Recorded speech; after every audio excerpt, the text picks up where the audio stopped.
आता मी थोडक्यात आकडेवारी सांगतो. एकूण महानगरपालिका ज्यांची निवडणूक होणार आहे त्या 29 आहे. एकूण जागा म्हणजे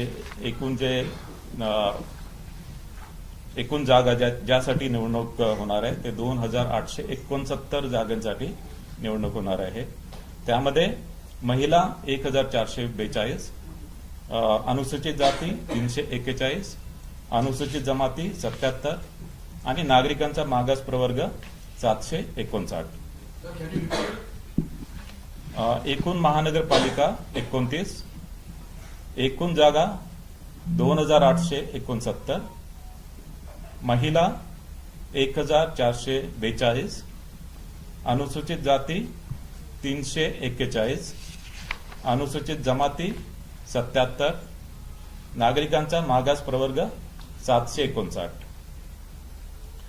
या निवडणुकीमध्ये ज्या निवडणुकीच्या खर्चावर जी मर्यादा आहे, बृहन्मुंबईसह अ वर्ग महानगरपालिकेसाठी 15 लाख, ब वर्ग महानगरपालिकेसाठी 13 लाख, क वर्ग महानगरपालिकेसाठी 11 लाख आणि ड वर्ग महानगरपालिकेसाठी 9 लाख.